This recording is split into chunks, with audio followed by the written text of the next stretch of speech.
প্রিয় দেশবাসী, আজ বাংলাদেশ একটি গভীর সংকটময় মুহূর্তের মধ্য দিয়ে যাচ্ছে।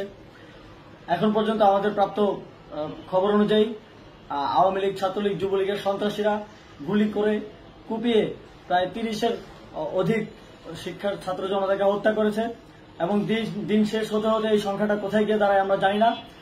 এরই প্রেক্ষিতে আমরা একটি সিদ্ধান্ত নিয়েছি। আমাদের একটি জরুরি সিদ্ধান্ত মোতাবেক আমাদের যে 6 তারিখের যে লং মার্চ টু ঢাকা কর্মসূচি ছিল সেটাকে আমরা একদিন এগিয়ে নিয়ে এসেছি। অর্থাৎ আগামীকাল 5ই অগস্ট সারা দেশের মুক্তিকামী জনতাকে ঢাকার উদ্দেশ্যে রওনা হওয়ার জন্য আমরা আহ্বান জানাচ্ছি।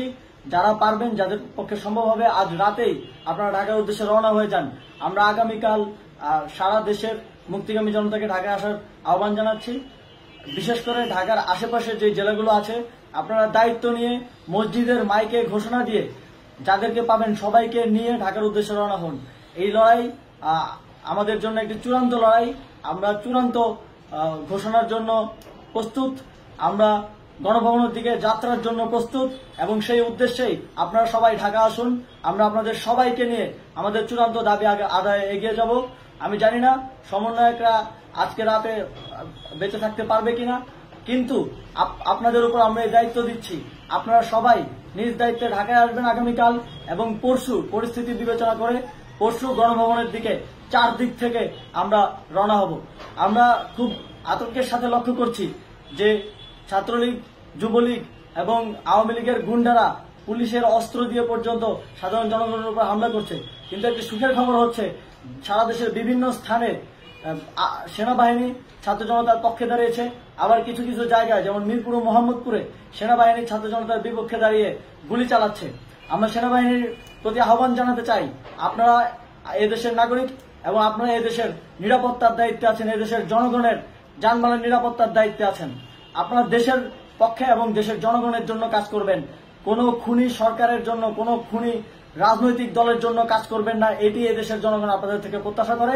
আমাদের এই আন্দোলনে সম্পূর্ণ সমর্থন দিয়ে হয় নিরপেক্ষ থাকুন, অথবা এই খুনি বাহিনীকে, সরকারের খুনি বাহিনীকে প্রতিহত করুন, তাদেরকে যথাযথ শাস্তির আওতায় নিয়ে আসুন।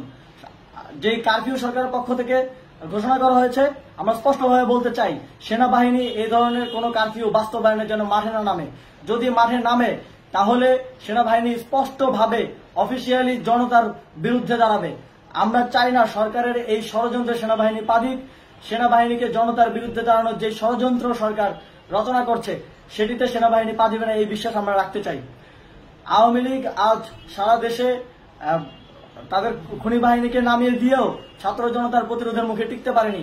রাজপথের পরাজিত শক্তি হিসেবে তারা সেনাবাহিনী সহ অন্যান্য বাহিনীকে আমাদের বিরুদ্ধে কাজে লাগানোর চেষ্টা করছে।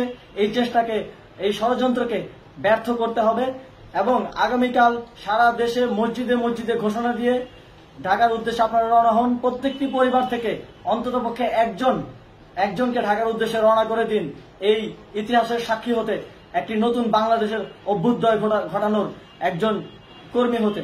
ধন্যবাদ সকলকে।